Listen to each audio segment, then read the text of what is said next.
الحمد لله نحمده ونستعينه ونستغفره ونؤمن به ونتوكل عليه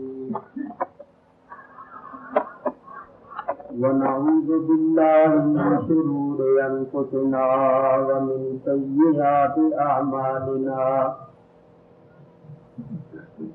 من يهده الله فلا مضل له ومن يضلله فلا هادي له ونشهد أن لا إله إلا الله وحده لا شريك له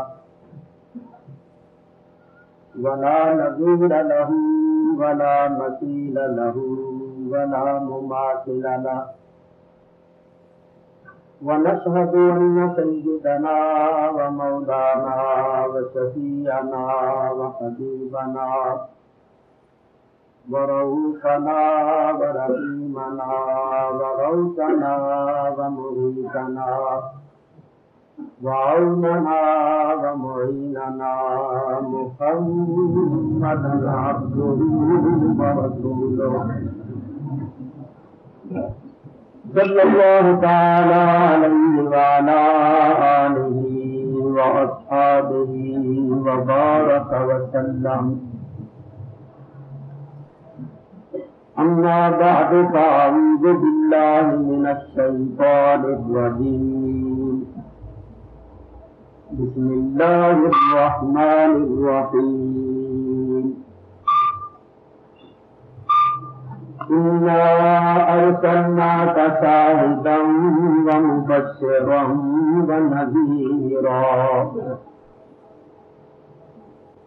ونذيرا لتؤمنوا بالله ورسوله وتوقروه وتوقروه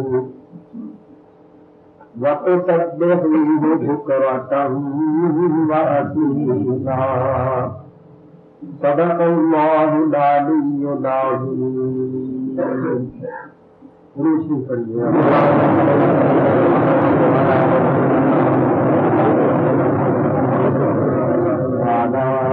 سيدنا ومولانا محمد وأصحاب سيدنا ومولانا محمد وبارك وسلم. الصلاة والسلام عليك يا رسول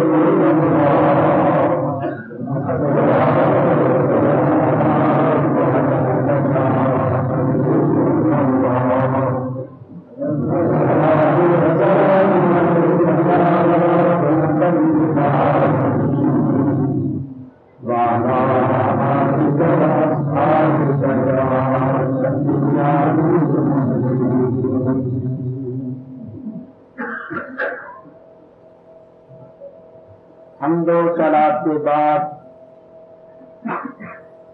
قرآن کریم کی دو آیتیں آپ حضرات کے سامنے تلاوت کی ہے. ان دو آیتوں کا لفظی ترجمہ اور دوسری آیت کریمہ کی مختصر تفسیر اور تشریح میں آپ حضرات کے سامنے پیش کروں گا. آپ حضرات بڑے سکون اور بڑے اطمینان کے ساتھ تشریف رکھتے ہوئے سنیں. وما توفیقی الا باللہ العلی العظیم. آیات کا ترجمہ کرنے سے پہلے میں حضرت مولانا خطیب صاحب مدد اللہ العلی اور اس مسجد کے منتظمین حضرات جنہوں نے مجھے یہاں آنے کی دعوت دی اور بیان کرنے کا موقع عطا فرمایا، میں ان کے لیے قلب کی گہرائیوں سے دعا کرتا ہوں. اور آپ حضرات جو دور و دراز سے سننے کے لیے تشریف لائے ہیں، آپ سب حضرات کے لیے بھی دعائیں کرتا ہوں اور سب کا شکریہ ادا کرتا ہوں کہ آپ حضرات شوق سے میرے واعظ میں میرے بیان میں تشریف لاتے ہیں اور تشریف لا کر مجلس کی جلسے کی رونق کو بڑھاتے ہیں اور میری عزت افزائی فرماتے ہیں.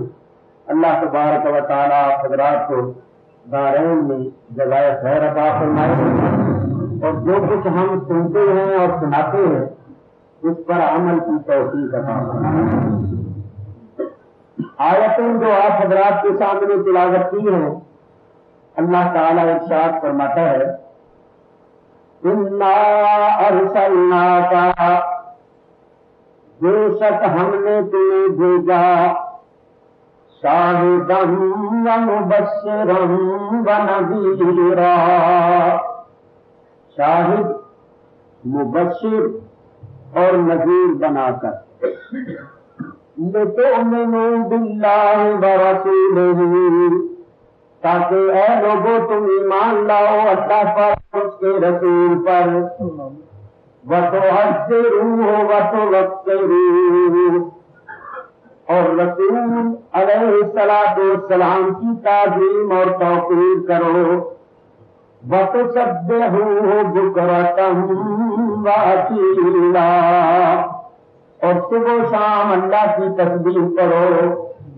یہ ہے ان دو آیتوں کا لفظی ترجمہ. پہلی آیت میں اللہ تعالیٰ نے نبی کریم علیہ السلام کی تشریف آوری اور آپ کے 3 اوصاف حمیدہ کا بیان فرمایا ہے کہ آپ شاہد مبشر اور نذیر بن کر آئے. دوسری آیت میں اللہ تعالیٰ نے ہم لوگوں کو 3 کام کرنے کا حکم دیا ہے. میں نے اپنی اس تقریر میں آپ حضرات کو یہ بتانا ہے کہ وہ 3 کام کون سے ہیں اور ہم نے ان کو کس طرح کرنا. تو سنو اللہ تعالیٰ ارشاد فرماتا ہے لِتُؤْمِنُوا بِاللَّهِ وَرَسُولِهِ اے لوگوں اللہ اور اللہ کے رسول پر ایمان لاؤ. وَتُعَزِّرُوهُ وَتُوَقِّرُوهُ اور رسول پاک علیہ السلام کی تعظیم اور توقیر کرو. 2 وَتُسَبِّحُوهُ بُكْرَةً وَأَصِيلًا اور صبح و شام اللہ کی تسبیح پڑھو. 3 یہ 3 کام ہیں جن کے کرنے کا اللہ تعالیٰ نے ہمیں حکم دیا.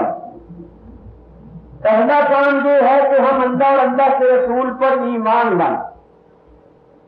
ایمان کس کو کہتے ہیں؟ ایمان نام ہے تصدیق قلبی اور اقرار لسانی کا. دل سے تصدیق کرنا، زبان سے اقرار کرنا، یہ ایمان. ایمان کی صفتوں میں آپ پڑھتے ہیں اقرار باللسان و تصدیق بالقلب. زبان سے اقرار ہے اور دل سے تصدیق. اصطلاح شریعت میں ایمان یہ ہے کہ ہمارے نبی کریم علیہ السلام جو کچھ بھی اللہ تعالیٰ کی طرف سے لے کر آئے ہیں اس کے حق اور سچ ہونے کی دل سے تصدیق کی جائے اور زبان سے اقرار کیا جائے. تو مومن وہ ہوتا ہے جس کے دل میں تصدیق ہو اور زبان پر اقرار ہو. مومن کے مقابلے میں ہوتا ہے کافر. کافر کے دل میں تکذیب ہوتی ہے اور زبان پر انکار ہوتا ہے. مومن کے دل میں تصدیق، زبان پر اقرار. کافر کے دل میں تکذیب، زبان پر انکار. اور ایک درمیانی جنس ہوتی ہے. درمیانی جنس بھی تو ہوتی ہے، جیسے ایک مردوں کی جنس ہے اور ایک عورتوں کی جنس ہے اور ایک درمیانی جنس ہوتی ہے. وہ نہ مرد ہوتے ہیں اور نہ عورتیں. جو کچھ وہ ہوتے ہیں آپ ان کو جانتے ہیں. اسی طرح یہاں بھی ایک درمیانی جنس ہے. اس درمیانی جنس کا نام ہے منافق. اس درمیانی جنس کا نام کیا ہے؟ منافق. منافق وہ ہوتا ہے جس کی زبان پر کچھ اور ہوتا ہے، دل میں کچھ اور ہوتا ہے. مومن کا ظاہر اور باطن ایک، کافر کا ظاہر اور باطن ایک. اگر مومن کے دل میں تصدیق ہے تو زبان پر بھی اقرار، اور کافر کے دل میں تکذیب ہے تو زبان پر بھی انکار ہے. مگر منافق کی زبان پر کچھ اور ہوتا ہے، دل میں کچھ اور ہوتا ہے. اس کی زبان پر کلمے ہوتے ہیں ایمان کے، مگر اس کے دل میں ایمان نہیں ہوتا. اب قرآن کریم کی آیتیں سنیے اور میں آپ حضرات کے سامنے اس حقیقت کو پیش کرتا ہوں. اللہ تعالیٰ ارشاد فرماتا ہے وَمِنَ النَّاسِ مَن يَقُولُ آمَنَّا بِاللَّهِ وَبِالْيَوْمِ الْآخِرِ وَمَا هُمْ بِمُؤْمِنِينَ. لوگوں میں ایسے لوگ بھی ہیں جو زبان سے کہتے ہیں کہ ہم اللہ پر ایمان لائے اور یوم آخر یعنی قیامت پر ایمان لائے، لیکن اس کے باوجود وہ مومن نہیں. اللہ تعالیٰ ارشاد فرماتا ہے وَمَا هُمْ بِمُؤْمِنِينَ، اور وہ مومن حالانکہ کہتے ہیں آمنا باللہ وبالیوم الآخر، زبان سے اقرار کرتی ہیں مگر ایمان نہیں ہے، مومن نہیں. دوسری آیت سنیے، اللہ تعالیٰ ارشاد فرماتا ہے اذا جاءك المنافقون قالوا نشهد انك لرسول اللہ. اے حبیب، جب آپ کے پاس منافق آئیں گے تو کہیں ہم گواہی دیتے ہیں بلا شک و شبہ یقیناً آپ اللہ کے رسول ہیں. بظاہر بڑی تیز بڑی پکی گواہی دیں گے. کیا کہیں گے؟ نہ کہا دو، ہم گواہی دیتے. انا کا بے شک آپ، یہ انا حرف تحقیق ہے جو شک شبہ اور وہم کو دور کرنے کے لیے آتا ہے. انا حرف تحقیق بھی لائیں گے کہ اس میں کوئی شک و شبہ نہیں. صرف رسول اللہ نہیں کہیں گے، لا رسول اللہ، یہ لام تاکید کا ہے. یعنی وہ اس طرح گواہی دیں گے کہ اس میں کوئی شک و شبہ نہیں، یقیناً آپ اللہ کے رسول. لیکن حقیقت کیا ہے؟ اللہ تعالیٰ ارشاد فرماتا ہے وَاللَّهُ يَعْلَمُ إِنَّكَ لَرَسُولُهُ. اللہ جانتا ہے کہ اے حبیب بلا شک و شبہ یقیناً آپ اس کے رسول ہیں، آپ کے رسول ہونے میں کوئی شبہ نہیں. لیکن وَاللَّهُ يَشْهَدُ إِنَّ الْمُنَافِقِينَ لَكَاذِبُونَ. اللہ شہادت دیتا ہے بلا شک و شبہ یقیناً یہ منافق جھوٹے ہیں. دیکھیے انہوں نے کہا تھا نہ کہا دو، اللہ فرماتا ہے یا کہا دو. وہ بھی انا حرف تحقیق لائے تھے انا کا، اللہ نے بھی انا حرف تحقیق فرمایا ان المنافقین. وہ بھی لام تاکید کا لائے تھے لا رسول اللہ، اللہ نے بھی لام تاکید کا فرمایا لا کاذبون. تو مطلب یہ ہوا کہ اے میرے حبیب، جس طرح تیرے رسول ہونے میں کوئی شبہ نہیں، ان کے جھوٹے ہونے میں بھی کوئی شبہ نہیں. آگے اللہ تعالیٰ سے پوچھے کہ اے اللہ، جب یہ تیرے ماننے کے دعوے دار، تیرے رسول کے ماننے کے دعوے دار، قیامت کے دن پر ایمان رکھنے کے دعوے دار، بظاہر سارے کام مسلمانوں والے کرتے ہیں، پھر بے ایمان کیوں، جھوٹے کیوں، وجہ کیا ہے؟ اللہ تعالیٰ ارشاد فرماتا ہے فی قلوبہم مرض. وجہ یہ ہے کہ ان کے دلوں میں مرض ہے. مرض، ان کے دلوں میں مرض ہے، بیماری ہے. یا اللہ منافقوں کے دلوں میں بیماری ہے تو مومنوں کے دلوں میں کیا ہے؟ اللہ تعالیٰ ارشاد فرماتا ہے اولئک کتب فی قلوبہم الایمان، مومن وہ ہیں کہ اللہ نے ان کے دلوں میں ایمان کو نقش کر دیا ہے، فی قلوبہم الایمان، مومنوں کے دلوں میں ایمان اور منافقوں کے دلوں میں مرض، بیماری۔ اب آپ حضرات ذرا سوچیے، غور کیجیے، اللہ تعالیٰ نے آپ کو عقل عطا فرمائی ہے، شعور بخشا ہے، اللہ کی دی ہوئی عقل بخشے ہوئے شعور کی روشنی میں سوچو کہ منافقوں کے دلوں میں جو مرض تھا، جو بیماری تھی، وہ کیا تھی؟ کیا ان کے دلوں میں کوئی گھوڑے نکلے ہوئے تھے؟ کیا ان کے دلوں میں کوئی چیچک ہو گئی تھی؟ کیا ان کے دلوں میں کوئی ٹی بی ہو گئی تھی؟ کیا ان کو کوئی اختلاط قلب جس کو آپ کہتے ہیں ہارٹ اٹیک ہو گیا تھا؟ بتائیے ان کے دلوں میں جو مرض تھا وہ کیا؟ اور میں بتاؤں، ان کے دلوں میں جو مرض تھا وہ یہ تھا کہ ان کے عقیدے درست نہیں تھے، قلبی تصورات، قلبی نظریات جن کو ہم عقیدے کہتے ہیں وہ درست نہیں۔ جب ان کے عقیدے درست نہیں تھے، اللہ نے ان کے کلمے کو دیکھا، بولو، اللہ نے ان کی نمازوں کو دیکھا، اللہ نے ان کے روزوں کو دیکھا، اللہ نے ان کی مسلمانوں والی شکل دیکھی نہیں، صاف فرما دیا وما ہم بمؤمنین، صاف فرما دیا کہ میں خدا ہو کر شہادت دیتا ہوں کہ یہ جھوٹے ہیں۔ ثابت ہوا ایمان نام ہے عقیدوں کے صحیح ہونے کا، ایمان نام ہے عقیدوں کے درست ہونے کا۔ تو اللہ تعالیٰ سب سے پہلا حکم ہمیں یہ دے رہا ہے کہ اے لوگوں اپنے عقیدے درست کرو، اپنے عقیدوں کو درست رکھو، اللہ اور اللہ کے رسول پر ایمان لاؤ۔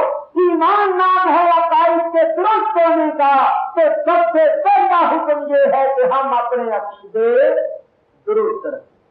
میں دعوے سے کہتا ہوں الحمدللہ رب العالمین، عقیدے اہل سنت و جماعت کے درست ہیں، عقیدے اہل سنت و جماعت کے درست ہیں۔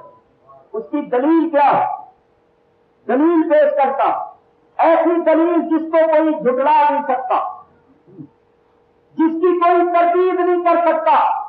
وہ دلیل کیا ہے کہ مشرق مغرب جنوب شمال ساری دنیا پھر کے دیکھ لو اور ساری دنیا کی تاریخ پڑھو، ساری دنیا کے اندر جتنے بھی اولیاء اللہ ہوئے ہیں ان سب کے حالات پڑھو، آپ کو پتا چلے گا کہ اولیاء اللہ اگر ہوئے ہیں تو اہل سنت و جماعت۔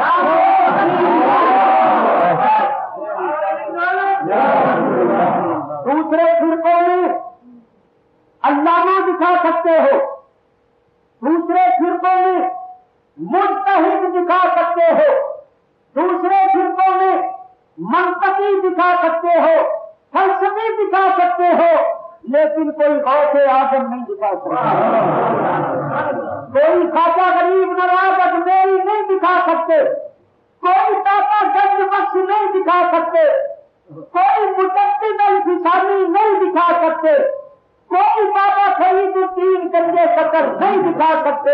اور یا اللہ جتنے ہوئے اہل سنت و جماعت میں ہوئے، اہل سنت و جماعت کی صداقت کی یہ سب سے بڑی دلیل۔ سیدھا راستہ وہ ہے جس راستے پر چل کر کوئی منزل پر پہنچ جائے۔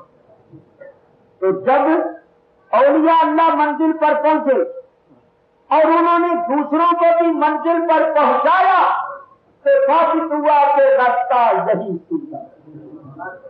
اولیاء اللہ ہوئے ہیں تو اہل سنت و جماعت میں ہوئے ہیں۔ اب دیکھیے اولیاء اللہ کا طریقہ کیا تھا، اولیاء اللہ کی عقیدے کیا تھے؟ سارے اولیاء اللہ ختم درود کے قائل تھے، اپنے بزرگوں کے مزارات پر جاتے، وہاں جا کر اقتصاد فیض کرتے، بزرگان دین کے مزارات پر جا کر روحانی فیض حاصل کرتے، اپنے بزرگوں کے عرصوں پر جاتے، ان کی نظروں میں آگ کرتے تھے۔ اگر یہ چیزیں شرک اور بدعت ہوتی تو شرک و بدعت کرنے والا کبھی اللہ کی بارگاہ میں مقبول نہیں ہو سکتا۔ جب یہ مقبول ہوئے تو ثابت ہوا کہ یہ چیزیں شرک و بدعت نہیں۔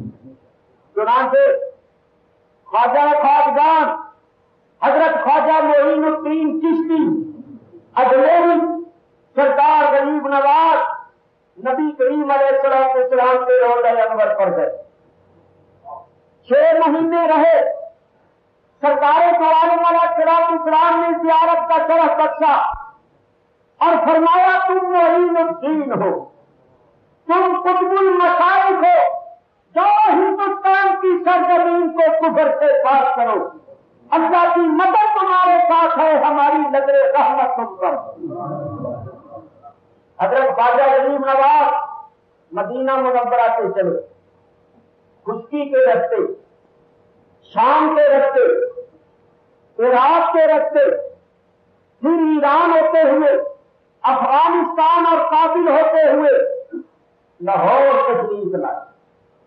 پنجاب میں، پاکستان میں بڑا مشہور شہر ہے لاہور، وہاں ایک بزرگ آرام فرما ہے جن کا نام ہے حضرت سید علی مخدوم حجویری رحمت اللہ تعالی علیہ، جن کا نام نامی و اسم گرامی مشہور ہے حضرت داتا گنج بخش۔ ان کے مزار شریف پر خواجہ غریب نواز۔ اس مجمع میں اگر کسی شخص نے داتا صاحب کا دربار دیکھا ہے لاہور میں تو وہ اس بات کی تصدیق کرے گا کہ حضرت کے قدموں کی طرف آج بھی وہ حجرہ اعتکاف موجود ہے جہاں حضرت خواجہ غریب نواز اجمیری نے اعتکاف کیا، 40 روز تک ٹھہرے داتا گنج بخش کے مزار پر، 40 روز تک ہے، اور 40 روز کے بعد ایک شعر فرمایا کہ جب بچے فیض عالم مظہر نور خدا ناک سارا پیر کامل کامل آرا رہنما، فرماتے ہیں گنج بخش یہ وہ سخی ہے، یہ وہ داتا ہے جو خزانوں کے خزانے بخشتا، فیض عالم اس کا فیض جہان کو پہنچتا، مظہر نور خدا یہ اللہ کے نور کا مظہر ہے، ناقصارا پیر کامل یہ ناقصوں کا کامل پیر ہے، کاملارا رہنما یہ کاملوں کی بھی رہنمائی کرتا ہے۔ تو حضرت خواجہ غریب نواز کیا فرماتے ہیں کہ یہ سخی، یہ داتا اپنی قبر میں جلوہ افروز ہو کر فیض کے خزانے لٹا رہا، عالم کو فیض پہنچا رہا ہے، یہ اللہ کے نور کا مظہر ہے، یہ ناقصوں کا ہی کامل پیر نہیں بلکہ کاملوں کی بھی رہنمائی کرتا۔ تو بولو کیا حضرت خواجہ غریب نواز نے غلط کہا؟ جو لوگ کہتے ہیں مزاروں پر جانا شرک ہے، قبر پرستی ہے، یہ مر گئے ہیں، یہ کچھ نہیں دے سکتے، کچھ نہیں کر سکتے، اگر وہ سچی ہیں تو خواجہ غریب نواز کی بات سچی ہوگی۔ تو بولو خواجہ غریب نواز کی بات سچی ہے یا ان کی سچی ہے؟ ہمارے نزدیک ان کی سچی، کیونکہ وہ آنکھ والے، وہ صاحب بصیرت تھے، وہ صاحب مقام تھے، اور وہ کامل تھے۔ ان کے کامل ہونے کی دلیل یہ ہے کہ انہوں نے آگے خواجہ قطب الدین بختیار کاشی کو کامل بنایا، ان کا فیض اس قدر پہنچا کہ 95 لاکھ کافر کو انہوں نے مسلمان بنایا، 95 ملین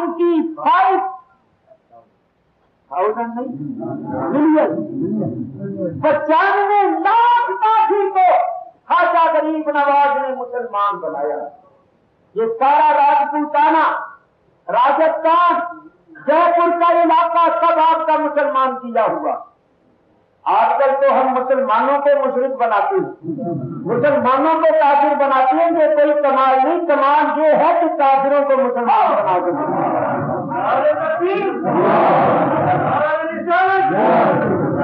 ارے حضور کے عاشقوں کو، حضور کے دیوانوں کو مشرک بدعتی بناتے پھرتے ہو، یہ کوئی کمال نہیں ہے. اگر کوئی کمال کر کے دکھاتے ہو تو کافروں کو مسلمان بنا کے دکھاؤ. یہ کمال کر کے دکھایا تو اولیاء اللہ نے. اسی طرح میں آپ کی خدمت میں عرض کرتا ہوں، جتنے بھی اولیاء اللہ ہوئے ہیں ان کے عقیدے پر کر دو، ان کے نظریات دیکھو، ان کی تعلیمات دیکھو. جب وہ سچے تھے تو جو اس کے خلاف کہتے ہیں وہ غلط ہیں. اولیاء اللہ حق پر ہیں. ہم 5 وقت نماز میں ان کا رستہ اللہ سے طلب کرتے ہیں. ہم 5 وقت نماز میں درخواست کرتے ہیں اہدنا الصراط المستقیم، اے اللہ ہمیں سیدھے رستے پر کر. صراط الذین انعمت علیہم، ان لوگوں کے رستے پر چلا جن پر تو نے انعام کیا ہے. جن پر اللہ نے انعام کیا ہے وہ کون ہے؟ اللہ خود فرماتا انعم اللہ علیہم من النبیین والصدیقین والشہداء والصالحین. وہ انبیاء ہے، صدیقین ہے، شہداء ہے اور صالحین. تو بولو اولیاء اللہ صالحین میں داخل ہے یا نہیں؟ تو ہم 5 وقت ان کا راستہ طلب کرتے ہیں. تو اگر وہ غلط ہیں تو پھر ان کا راستہ طلب کرنے کا حکم کیوں دیا گیا؟ ان کے طریقے پر چلنے کا حکم کیوں دیا گیا؟ تو ماننا پڑے گا کہ وہ درست ہے، وہ صحیح ہے، وہ حق میں ہے. آپ حضرات بھی اسی طریقے پر قائم رہو. اسی طریقے پر قائم رہو گے تو سلامت رہو گے، ورنہ ہلاک ہو جاؤ گے، برباد ہو جاؤ گے. اللہ تعالیٰ ارشاد فرماتا ہے لِتُؤْمِنُوا بِاللَّهِ وَرَسُولِهِ، اے لوگوں اللہ کے رسول پر ایمان لاؤ، یعنی اپنے عقیدوں کو درست رکھو. ایک حدیث پیش کرتا کیونکہ شاید کوئی کہے کہ یہ تو مولوی صاحب نے اپنی طرف سے بیان کر دیا کہ اہل سنت میں اولیاء اللہ ہوئے ہیں. یہ کوئی دلیل تو نہیں ہے قرآن حدیث کی، ہم تو قرآن حدیث سے مانتے ہیں. حالانکہ یہ دلیل ہے، یہ قرآن حدیث کی دلیل ہے، لیکن میں صراحتاً ایک دلیل اور پیش کرتا ہوں. حضور علیہ السلام نے ارشاد فرمایا بنی اسرائیل میں 72 فرقے ہوئے تھے، میری امت میں 73 ہوں. 73 صحابہ کرام رضوان اللہ تعالی علیہم اجمعین نے عرض کیا یا رسول اللہ سب حق پر ہوں گے، سب نجات پانے والے ہوں گے؟ حضور علیہ السلام نے ارشاد فرمایا کلہم فی النار الا واحدا، سب دوزخی ہوں گے سوائے ایک کی، سب جہنمی ہوں گے سوائے ایک. صحابہ کرام نے عرض کیا یا رسول اللہ وہ ایک جو جنتی ہوگا، جو ناجی ہوگا، اس کی پہچان کیا؟ وَأَصْحَابِي، اور میرے اصحاب، میرے طریقے پر ہوگا. اور حضور کے طریقے کو کہتے ہیں سنت. طریقے کے معنی کیا ہے؟ سنت. اور سنت کے معنی طریقہ.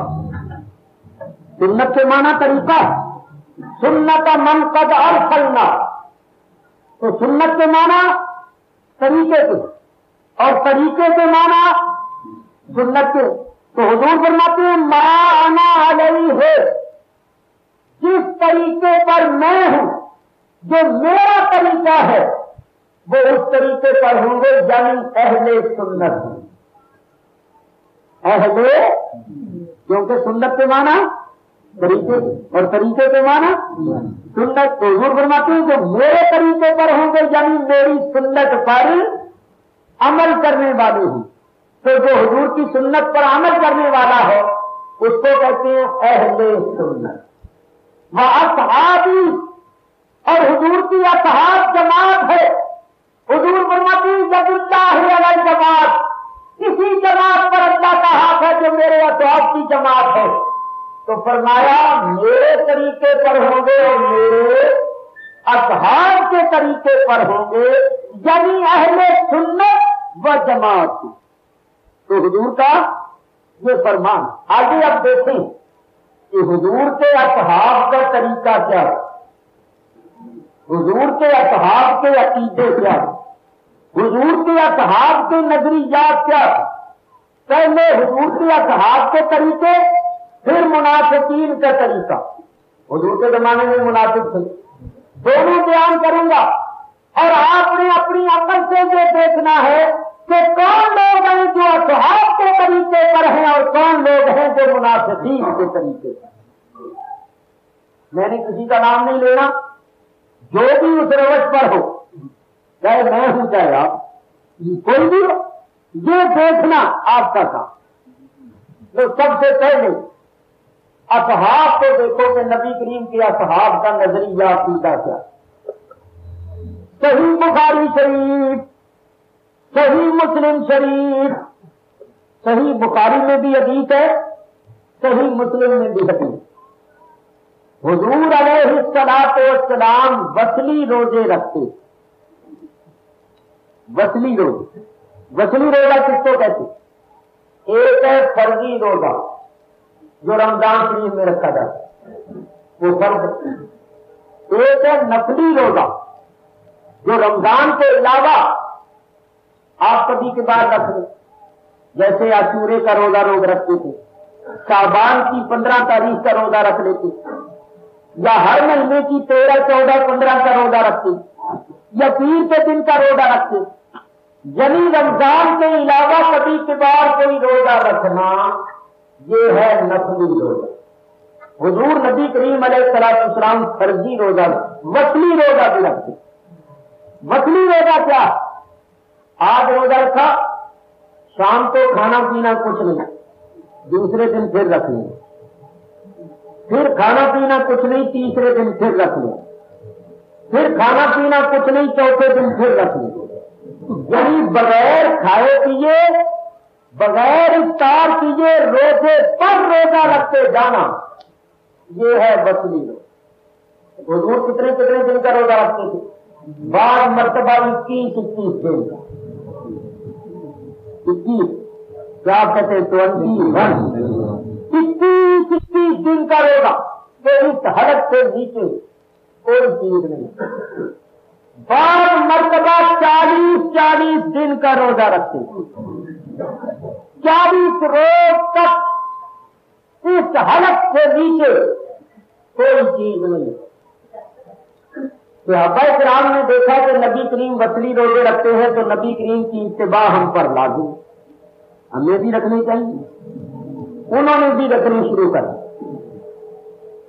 3 دن تو نکال گئے، چوتھا دن چلا، کسی سے چلا نہ جائے، کسی سے اٹھا نہ جائے، کسی سے بیٹھا نہ جائے، ہونٹ خشک ہو گئے، زبانیں سوکھ گئی، حلق کانٹا بن گئے، اور کمزوری کے آثار خاص طور پر نمایاں ہوئے، چہرے پیلے زرد ہو گئے۔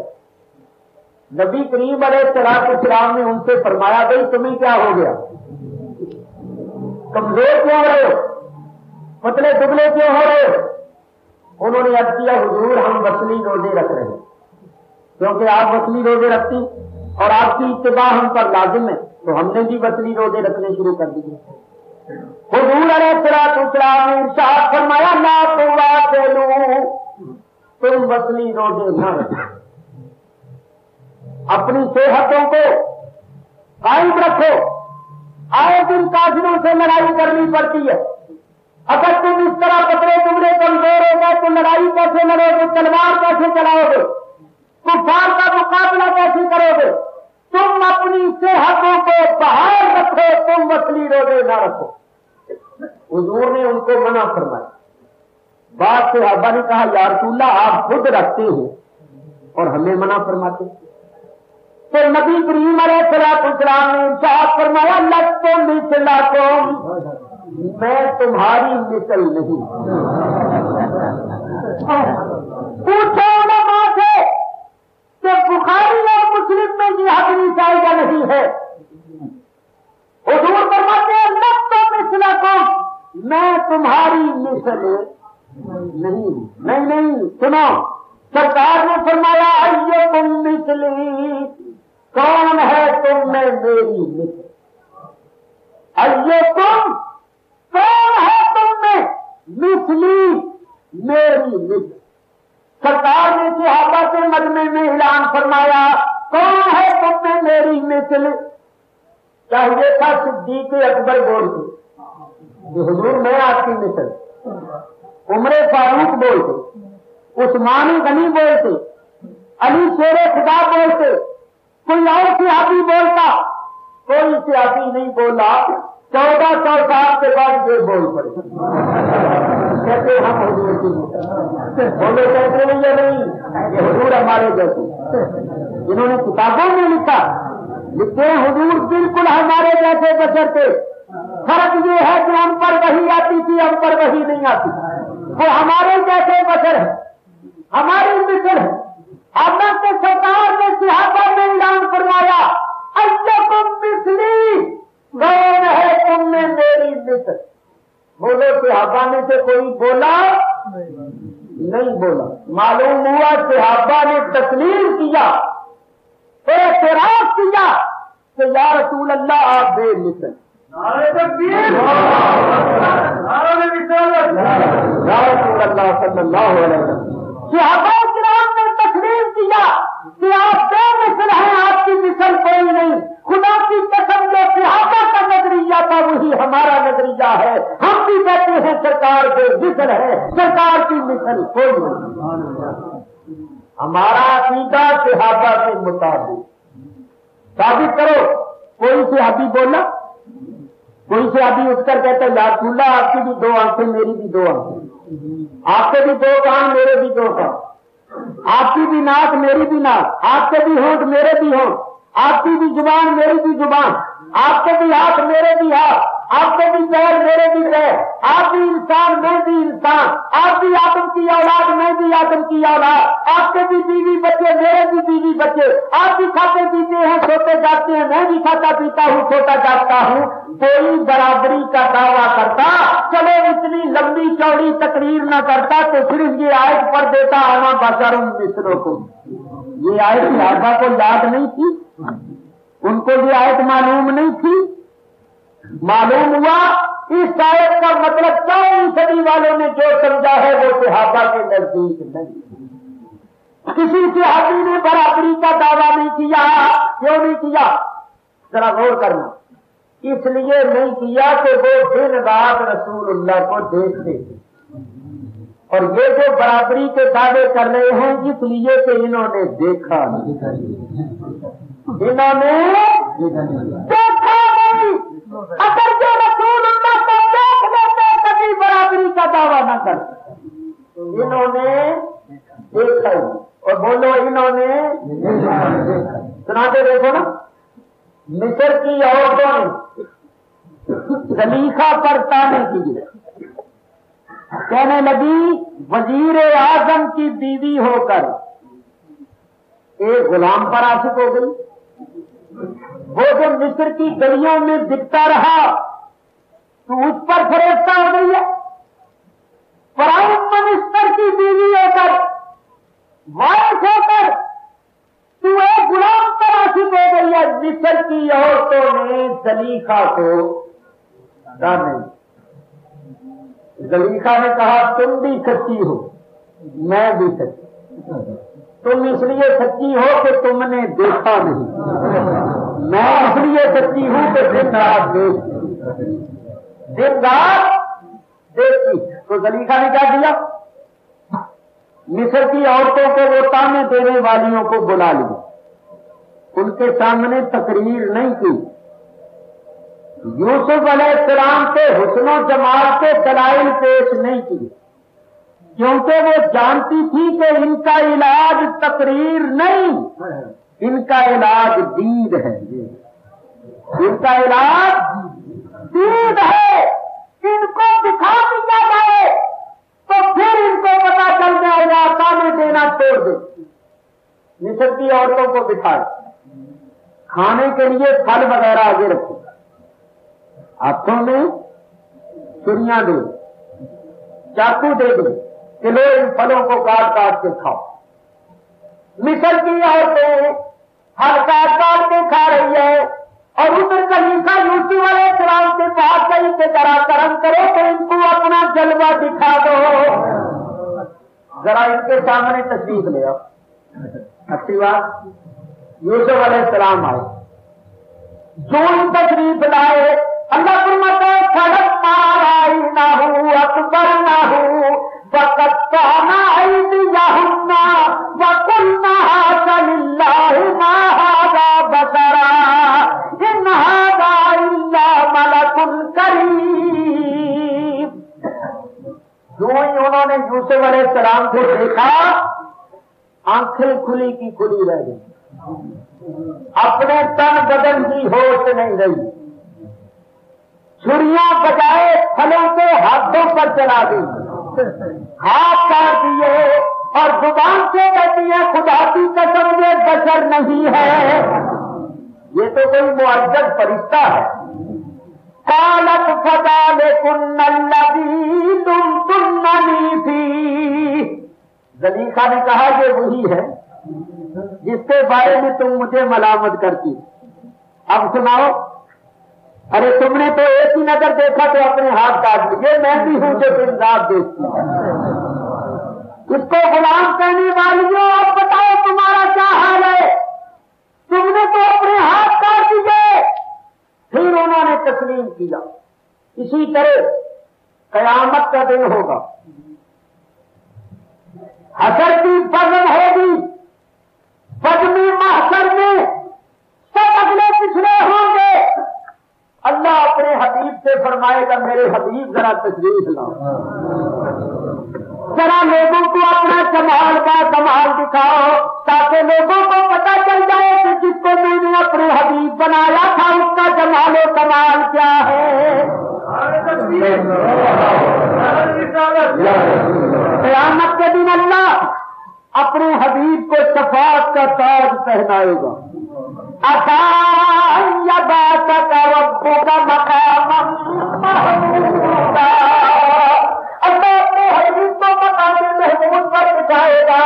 جب وہ مقام محمود پر جلوہ ہوں گے پھر پتہ چلے گا سرکار پوچھا کہاں ہم اور کہاں اللہ کا حبیب۔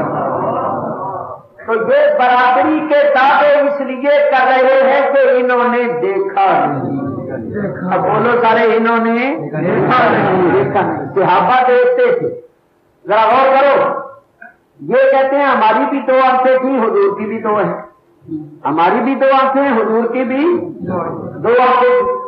صحابہ نہیں جانتے تھے، صحابہ کو پتا نہیں تھا کہ حضور کی دو آنکھیں، پتا تھا، مگر وہ یہ بھی دیکھتے تھے کہ حضور جس طرح آگے دیکھتے ہیں اسی طرح پیچھے دیکھتے ہیں، حضور جس طرح دن کی روشنی میں دیکھتے ہیں اسی طرح رات کے اندھیرے میں دیکھتے ہیں، جس طرح قریب دیکھتے ہیں اسی طرح دور دیکھتی ہے، جن آنکھوں سے مخلوق کو دیکھتی ہے وہی آنکھوں سے خالق کو بھی دیکھ لیتی ہے۔ وہ برابری کا دعویٰ کیسے کرتے ہیں؟ وہ جانتے تھے کہ کان تو ہمارے بھی دو ہیں، حضور کے بھی دو ہیں، مگر حضور تو عالم غیب کی آوازیں بھی سنتے، عالم برزخ کی آوازیں بھی سنتے، عرب کی آوازیں بھی سنتے ہیں۔ آؤ میں تمہیں ایک بات بتاؤں، جنگ بدر میں آپ جانتے ہیں کہ 70 کافر قتل ہو گئے اور 70 گرفتار ہوئے۔ جو 70 گرفتار ہوئے تھے ان میں نبی کریم علیہ السلام کے چاچا حضرت عباس بھی، وہ ابھی مسلمان نہیں ہوئے، ابھی مسلمان نہیں۔ ان کافروں کی، ان قیدیوں کی مشکیں کسی گئی، ان کو رسیوں کے ساتھ باندھا گیا مدینہ شریف میں۔ رات ہی نہ تو یہ جکڑے ہوئے لوگ درد سے، تکلیف سے ہائے ہائے کرنے لگے۔ کسی کو جکڑا جائے اور اس کو کتنے گھنٹے گزر جائیں تو پھر اس کو تو تکلیف ہوتی ہے۔ ہمیں کیونکہ کبھی جکڑا نہیں گیا، کبھی باندھا نہیں گیا، اس لیے ہم کیا سمجھ سکتے؟ ہمیں بھی باندھ دیا جائے اور کوئی 12-14 گھنٹے گزر جائیں تو پھر ہمیں بھی ہائے ہائے کرنی پڑے گی۔ تو وہ جب درد سے، تکلیف سے ہائے ہائے کرنے لگے، ہائے رحمت للعالمین سے دیکھا نہیں۔ حالانکہ وہ دشمن کافر تھے، لیکن حضور سے ان کی ہائے ہائے سنی نہیں۔ حضور نے فرمایا ان کی رسیاں کھول، رسیاں کھول۔ کافر ہائے ہائے کرتے تھے، ان میں چاچا بھی تھا، خون کا رشتہ تھا۔ سرکار کو نیند نہیں آتی، بے چین ہے کہ یہ ہائے ہائے کر رہے ہیں، میں سو کیسے جاؤں؟ فرمایا ان کی رسیاں کھول دی گئی۔ ان کافروں کے متعلق یہ طے ہوا، قیدیوں کے متعلق کہ ان سے فدیہ لے کر ان کو چھوڑ دیا، ان سے فدیہ لے کر ان کو چھوڑ دیا۔ اور جس کے پاس فدیہ نہیں ہے وہ 10 لڑکوں کو لکھنا پڑھنا سکھا دے اور اس کے بعد اس کو چھٹی۔ اور جو لکھنا پڑھنا بھی نہیں سکھا سکتا اور فدیہ بھی نہیں دے سکتا، بالکل غریب ہے، اس کو ویسے ہی چھٹی۔ چلو حضور علیہ السلام نے اپنے چاچے حضرت عباس سے کہا، چاچا تو بھی گھر سے فدیہ منگوا لے اور تو بھی رہائی حاصل کر لے۔ تو حضرت عباس کہنے لگے کہ اے محمد صلی اللہ علیہ وسلم، میرے پاس تو کچھ ہے ہی نہیں، میں کیا گھر سے منگواؤں، میرے پاس کچھ ہے ہی نہیں۔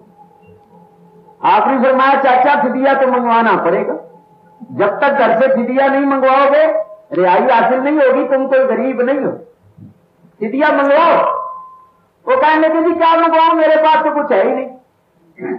فرمایا چاچا منگوا لے تب رہائی حاصل ہوگی۔ 3 مرتبہ جب کہا حضرت عباس نے میرے پاس کتنے،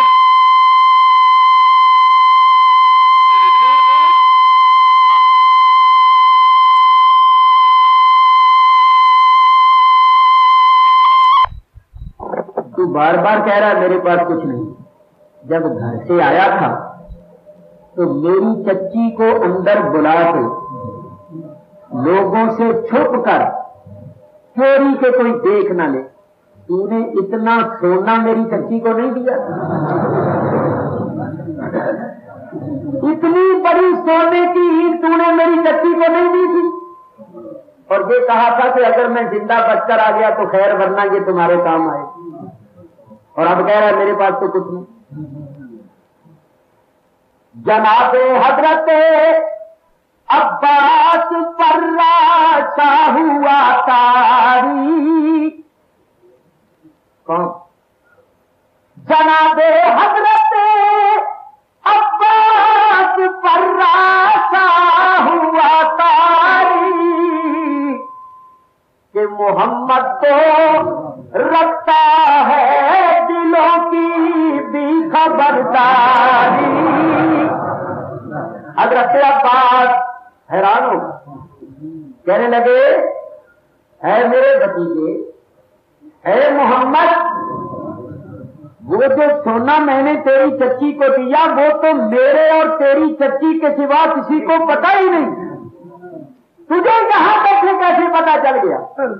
تو مدینے سے آیا، میں مکے سے آیا ہوں، میں نے دروازہ بند کر کے تیری چچی کو سونا دیا، تجھے کیسے پتا چل گیا؟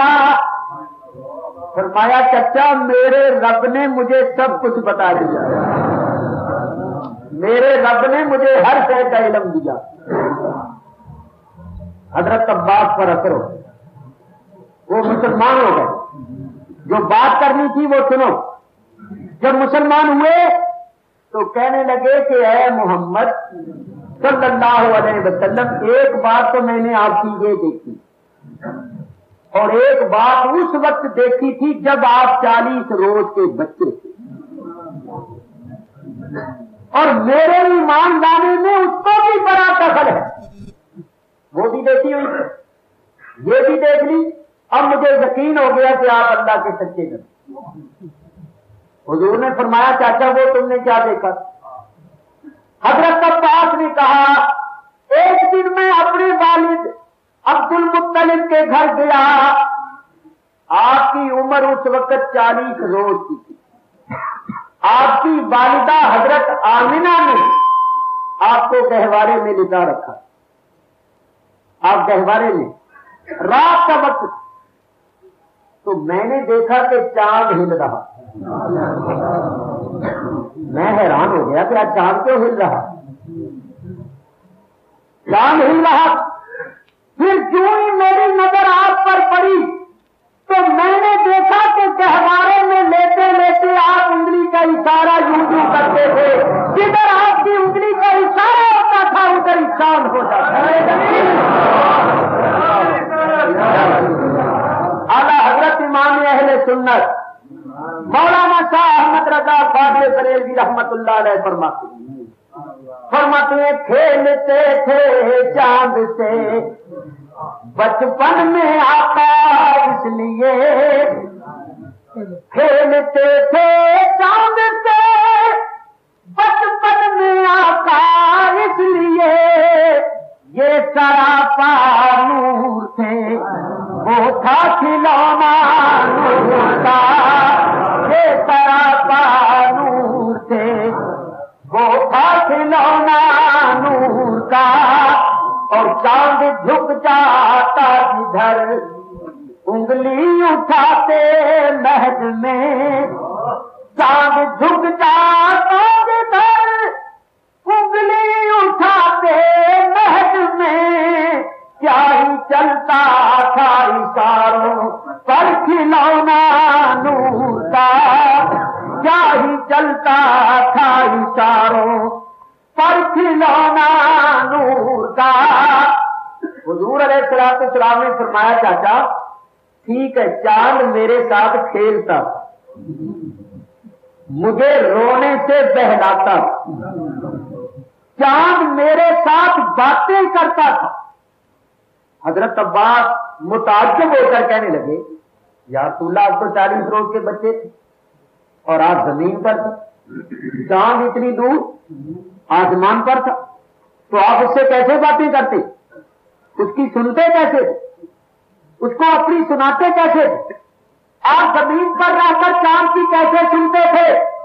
سرکار نے فرمایا چاچا تو اس بات پر تعجب کر رہا ہے کہ میں چاند کی کیسے سنتا تھا، مجھے قسم ہے خدا کی جس کے قبضہ قدرت میں میری جان ہے، جب میں اپنی ماں کے پیٹ میں تھا اور لوہے محفوظ پر قلم چلتا تھا، اس قلم کے چلنے کی آواز کو سنتا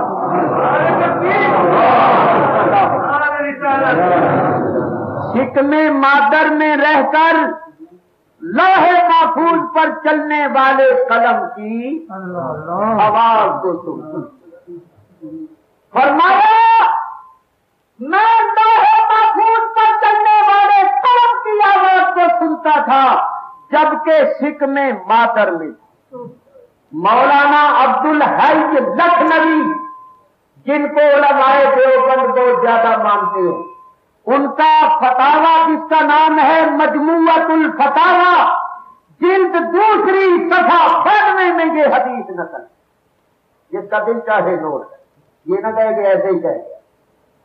میرے بزرگوں اور دوستوں، عرض یہ کر رہا تھا کہ صحابہ کرام برابری کا دعویٰ کیسے کرتے، وہ دن رات دیکھتے کہ حضور جو سنتے ہیں وہ ہم نہیں سنتے، دیکھنے میں کان ہمارے جیسے ہیں، حقیقت میں دے نہیں، وہ جانتے تھے کہ ہاتھ تو حضور کے بھی 2 ہیں ہمارے بھی 2 ہیں، مگر یہ جب چاہتے ہیں ہاتھوں سے چشمے چلا دیتے، یہ چاہتے ہیں تو انگلی کا اشارہ کر کے چاند کے 2 ٹکڑے کر دیتے، یہ چاہتے ہیں تو ڈوبے ہوئے سورج کو واپس لوٹا دیتے، وہ دن رات دیکھتے تھے وہ برابری کا دعویٰ کیسے کرتے، برابری کا دعویٰ کر رہے ہیں جنہوں نے دیکھا ہے، انہوں نے آئے اگر تم رسول اللہ کو دیکھ لیتے ہو کبھی برابری کا دعویٰ نہیں بات۔ میرے دوستوں بزرگوں، معلوم ہوا کہ صحابہ حضور کو بے مثل مانتے تھے۔ بولو سارے صحابہ بے مثل مانتے تھے، ہم بھی بے مسلمان، ہم بھی تو ہمارا عقیدہ، ہمارا نظریہ صحابہ کے مطابق۔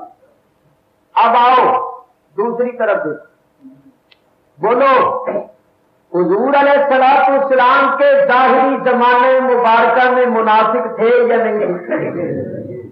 تو کیا آج نہیں ہے؟ اگر یہ کہا جائے کہ آج نہیں ہے تو پھر یہ کہنا پڑے گا کہ یہ زمانہ اس زمانے سے بہتر ہوگا، کیونکہ وہ زمانہ تو منافقوں سے خالی نہیں تھا اور یہ زمانہ منافقوں سے خالی ہے۔ یہ زمانہ منافقوں سے پاک ہے، اگر یہ مانا جائے تو پھر تو یہ زمانہ اس زمانے سے بہتر ہو جائے، کیونکہ یہ زمانہ منافقوں سے پاک ہے۔ تو جب اس زمانے میں جو سب سے بہتر زمانہ تھا منافق تھے تو آج کتنی ہوں؟ حضور علیہ السلام ارشاد فرماتے ہیں خیر القرون قرنی، سارے زمانوں سے بہتر میرا زمانہ ہے۔ تو جب اس بہترین زمانے میں منافق تھے تو آج کتنی ہوں؟ اور کسی کے ماتھے پر تو لکھا نہیں ہوتا ہاذا منافق، کسی کے ماتھے پر لکھا ہوتا ہے منافق پہچانا جاتا ہے اپنی نشانیوں سے، منافق کی پہچان ہوتی ہے اس کے عقیدوں سے۔ تو آگے ذرا دیکھیں کہ حضور علیہ السلام کے زمانے میں جو منافق تھے ان کے عقیدے کیا تھے، ان کے نظریات کیا؟ تو سنو، نبی کریم علیہ السلام کے ایک صحابی کا اونٹ بھاگ گیا، اونٹ ٹوٹ گیا اور وہ بھاگ گیا۔ اس صحابی نے رسول اللہ سے پوچھا کہ یا رسول اللہ میرا اونٹ بھاگ گیا ہے تو میں اس کو کہاں ڈھونڈوں، وہ مجھے کہاں ملے گا؟ تو رسول اللہ نے یہ نہیں فرمایا کہ مجھے کیا پتا ہے، میں تمہارے کوئی گمشدہ اونٹ ملانے کے لیے تھوڑا آیا ہوں، میرا تو کام ہے اللہ کی وحی تم تک پہنچانا، مجھے کیا پتا جاؤ ڈھونڈو کہیں مل جائے، یہ نہیں فرمایا۔ رسول اللہ نے اس صحابی سے فرمایا تمہارا اونٹ بھاگتا جا رہا تھا کہ اس کی نکیل رسی جو اس کی ناک میں ڈالی ہوئی ہے وہ ایک جھاڑی کے ساتھ الجھ گئی ہے۔ اونٹ بھاگتا جا رہا تھا تو رسی تھی نا ساتھ، تو فرمایا وہ رسی ایک جھاڑی جو اگی ہوتی ہے اس کے ساتھ اڑ گئی، الجھ گئی۔ تو اب وہ تمہارا اونٹ بھی وہاں رک گیا ہے، کھڑا ہو گیا، کیونکہ وہ رسی چھوٹے تو وہ آگے جائے، رسی اس کی جھاڑی کے ساتھ الجھ گئی ہے اور وہ وہاں کھڑا ہوا ہے، جاؤ جا کے اس کو پکڑ کے لیا۔ جب حضور نے یہ فرمایا تو منافق بھی صاحب، کیونکہ پہلے مومن اور منافق مل جل کے رہتے، انہوں نے کہا محمد غیر کیا جانے، ان کو غیر کا کیا علم ہے، یہ کہتے ہیں کہ ان کی رسی الجھ گئی ہے، یہ غلط کہتے ہیں، ان کو غیر کا، اس کو کہاں ڈھونڈوں، وہ مجھے کہاں ملے گا؟ تو رسول اللہ نے یہ نہیں فرمایا بھائی مجھے کیا پتا ہے، میں تمہارے کوئی گمشدہ اونٹ ملانے کے لیے تھوڑا آیا ہوں، میرا تو کام ہے اللہ کی وحی تم تک پہنچانا، مجھے کیا پتا جاؤ ڈھونڈو کہیں مل جائے، یہ نہیں فرمایا۔ رسول اللہ نے اس صحابی سے فرمایا تمہارا اونٹ بھاگتا جا رہا تھا کہ اس کی نکیل رسی جو اس کی ناک میں ڈالی ہوئی ہے وہ ایک جھاڑی کے ساتھ الجھ گئی ہے۔ اونٹ بھاگتا جا رہا تھا تو رسی تھی نا ساتھ، تو فرمایا وہ رسی ایک جھاڑی جو اگی ہوتی ہے اس کے ساتھ اڑ گئی، الجھ گئی۔ تو اب وہ تمہارا اونٹ بھی وہاں رک گیا ہے، کھڑا ہو گیا، کیونکہ وہ رسی چھوٹے تو وہ آگے جائے، رسی اس کی جھاڑی کے ساتھ الجھ گئی ہے اور وہ وہاں کھڑا ہوا ہے، جاؤ جا کے اس کو پکڑ کے لیا۔ جب حضور نے یہ فرمایا تو منافق بھی صاحب، کیونکہ پہلے مومن اور منافق مل جل کے رہتے، انہوں نے کہا محمد غیر کیا جانے، ان کو غیب کا کیا علم ہے؟ یہ کہتے ہیں کہ اونٹ کی رسی الجھ گئی ہے، یہ غلط کہتے ہیں، ان کو غیب کا کوئی علم تھوڑا ہے۔ انہوں نے یہ کہا، حضور کا مذاق اڑایا کہ ان کو غیب کا علم تھوڑا ہے، کہ یہ کہہ رہے ہیں کہ رسی الجھ گئی ہے، یہ غیب کیا جانے۔ جب انہوں نے یہ کہا تو صحابی کا تو یہ ایمان تھا کہ جو میرے رسول نے فرمایا وہ بالکل حق ہے۔ صحابی دوڑا ہوا گیا، واقعی اس نے دیکھا کہ اونٹ کی رسی اس جھاڑی کے ساتھ الجھی ہوئی تھی اور اونٹ کھڑا تھا، اس نے جا کر پکڑ لی۔ جب وہ صحابی واپس آیا اور اس نے آ کر بتایا کہ یا رسول اللہ جس طرح آپ نے فرمایا تھا قسم خدا کی اسی طرح ہی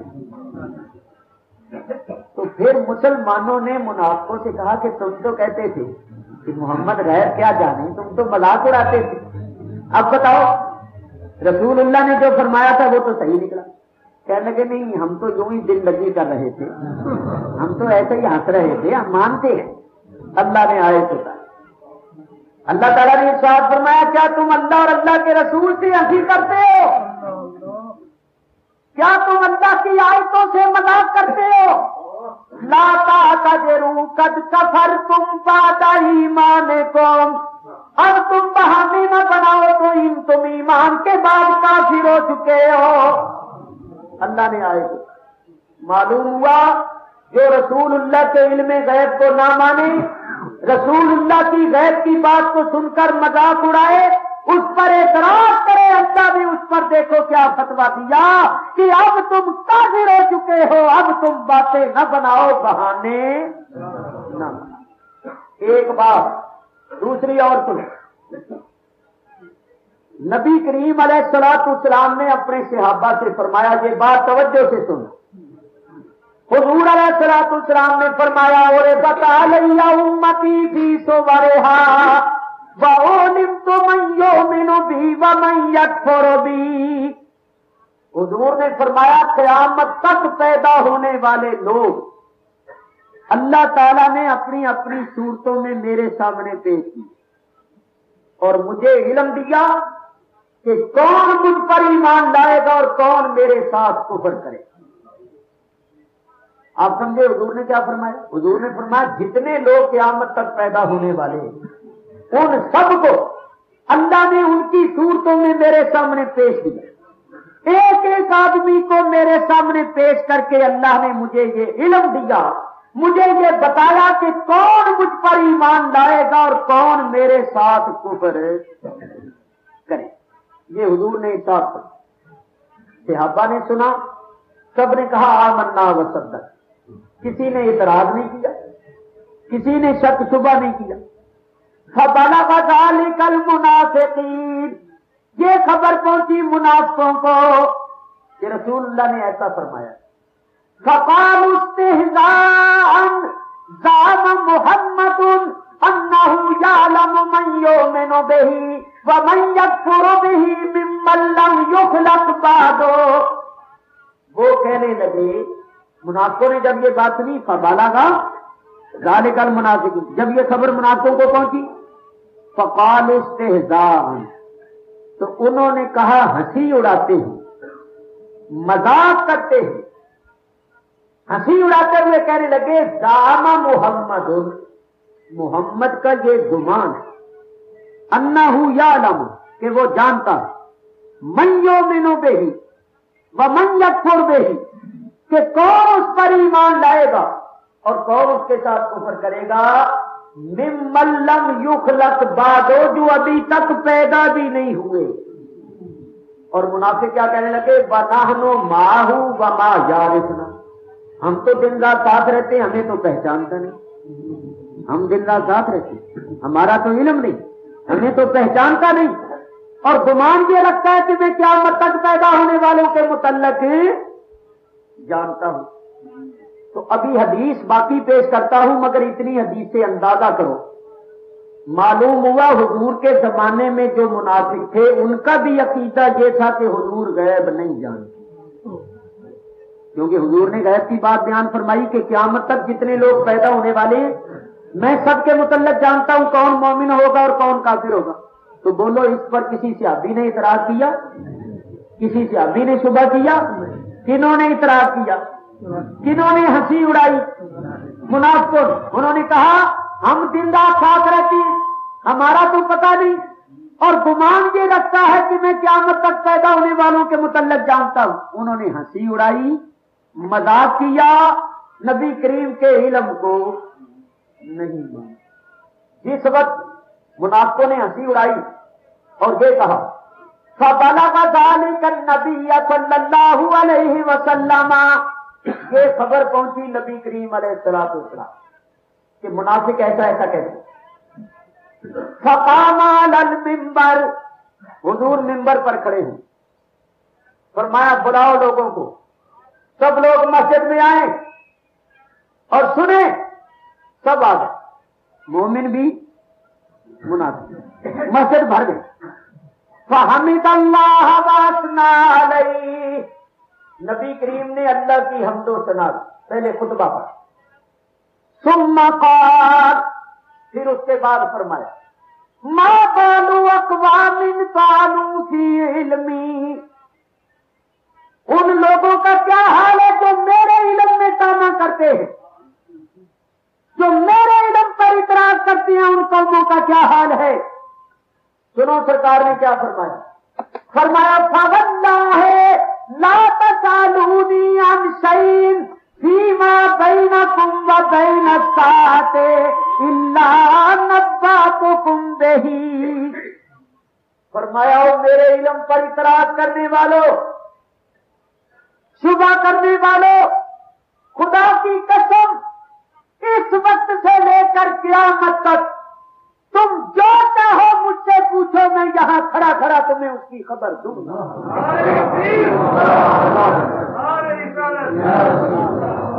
یہ علم والے لوگ بیٹھے ہیں، ان سے پوچھو لا تسالونی عن شیء، شیء نکرہ ہے، اور نکرہ جب نفی کے تحت آئے تو فائدہ عموم و استغراق کا دیتا۔ جو عربی قواعد پڑے ہوئے ہیں ان سے پوچھو۔ معلوم یہ ہوا کہ سرکار کے فرمان کا مطلب یہ ہے کہ اس وقت سے لے کر قیامت تک تم جو چیز چاہو، جس چیز کے متعلق چاہو مجھ سے پوچھو، میں تمہیں بتاؤں گا۔ صحیح بخاری میں جو حدیث ہے اس کے الفاظ یہ ہے، سرکار نے بار بار فرمایا سلونی عما شئتم، پوچھو مجھ سے جو تم چاہو، جو بھی تم چاہو مجھ سے پوچھو، میرے علم پر اعتراض کرنے والوں اب جو چاہو مجھ سے پوچھ لو۔ ایمانداری سے بتاؤ، دوستوں میں اور دشمنوں میں، اپنوں میں اور پرایوں میں اتنا بڑا دعویٰ کون کر سکتا ہے؟ وہی جس کو اللہ نے کل شے کا علم دیا۔ ورنہ سوچو اگر اس وقت کوئی منافق حضور سے کوئی سوال کرتا اور آپ جواب نہ دے سکتے تو اس کا نتیجہ کیا نکلتا؟ تو سرکار اعلان فرما رہے سلونی عما شئتم، پوچھو مجھ سے جو تم چاہو۔ چنانچہ انہوں نے پوچھا، ایک صحابی کھڑے ہو گئے، ان کے نسب میں بعض لوگ شبہ کرتے، ان کے نسب میں بعض لوگ شبہ کرتے۔ انہوں نے کہا موقع اچھا، وہ کھڑے ہو گئے، کھڑے ہو کے کہنے لگے من ابی یا رسول اللہ، یا رسول اللہ بتائیے میرا باپ کون ہے؟ فرمایا ابو کا حذافہ، تیرا باپ حذافہ۔ اس نے کہا صدقت، آپ نے ٹھیک کہا، آپ نے ٹھیک کہا۔ ایک اور کھڑا ہو گیا، اس نے بھی پوچھا من ابی، بتائیے میرا باپ کون ہے؟ فرمایا ابو کا سالم، تیرا باپ سالم ہے۔ اس نے کہا صدقت، آپ نے ٹھیک کہا۔ ایک منافقوں سے بھی کھڑا ہو، ان سے بھی کھڑے ہو کے کہنے لگا اینا مسیری، بتائیے کل قیامت کے دن میرا ٹھکانہ کہاں ہوگا؟ حضور علیہ السلام نے فرمایا انت فی النار، دوزخ میں ہوگا۔ اب ذرا ایک بات سننا، انہوں نے ایک قسم کا امتحان لینا شروع کر دیا۔ یہ امتحان ہے یا نہیں کہ سرکار کو پوچھنا شروع کر دیا؟ چاہیے یہ تھا کہ سوال نہ کرتے، سرکار کے فرمان پر ایمان لا۔ چنانچہ میں آپ کو ایک بات سناؤں، آپ کا ایمان تازہ ہو۔ ایمان کیسا ہونا چاہیے؟